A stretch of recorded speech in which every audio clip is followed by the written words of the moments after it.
And we're joined now by the top Democrat on the Senate Judiciary Committee, California Senator Dianne Feinstein. Welcome, Senator. I want to start with the other committee you're on, the Senate Intelligence Committee, on this question of North Korea. You know the intelligence. What do you make of the latest moves by North Korea? Well, I make it as a clear and present danger to the United States. I've spent time on the intelligence and at the briefings and done as much reading as I possibly could. And I'm convinced that North Korea has never moved at the speed that this leader has to develop an ICBM, to put solid fuel, to have an interesting launch device, and to have a trajectory which, as of the latest analysis, would enable it to go about 6,000 miles and maybe even hit as far east as Chicago. We can't have that. To me, it points out the danger in isolating a country, that they go to the science and the technical know-how to show their brute force, not to handle the isolation. I think the only solution is a diplomatic one. I'm very disappointed in China's response, that it has not been firmer or more helpful.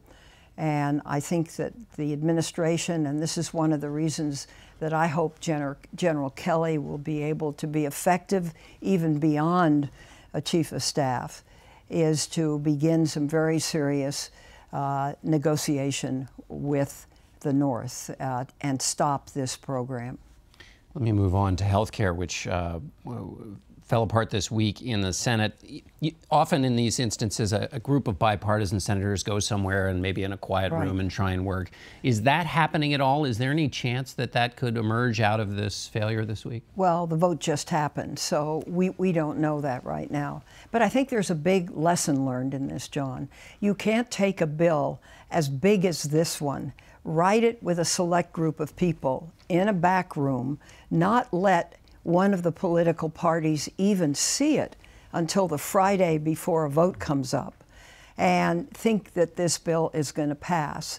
And you can't take 16 million people, 15 million people, 20 million people, those were the three bills, and remove them from health care. And this skinny bill, would see premiums begin to go up 20% next year. So my view is that we have to go regular order. Have the hearings, enable and begin with some of the specifics where we know we need to change. Let me ask you, though, Republicans say the reason you can't work with Democrats is that the minute we start to talk, Democrats say you must include the individual mandate. And for Republicans, that's a deal breaker. So they say basically there's no reason to talk because of this big obstacle of the individual mandate. I'll give you a reason to talk. The reason to talk is the insurance industry and what's happening across the United States. And it's a very serious thing because you've got more than 1 million people who want to participate in the exchanges who are without carriers. And you've got several million who only don't have a choice of insurance carriers. Now, I think we need to take a look at this. What is wrong? Is it the fact that insurance is levied based on individual state mandates, and so you have all 50 states to deal with? Should there be regional marketplaces or one marketplace with specific federal guidance rules for this?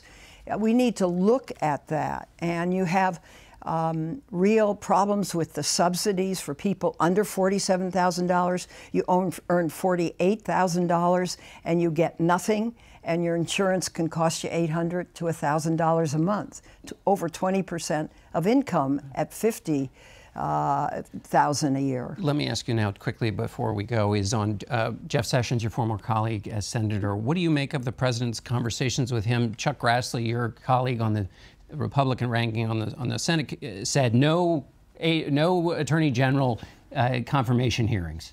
Well, Chairman Grassley has put the bit between his teeth and said that there will be no hearings, Mr. President, if you go ahead and fire Jeff Sessions. I think there has been sufficient opposition for the president not to do so, unless, of course, what he really intends is to end up firing Mueller, which could well be the beginning of the end of his presidency. All right, Senator, we're going to have to leave it there. Thank you so much for being with us. Thank you. And we'll be back in a moment.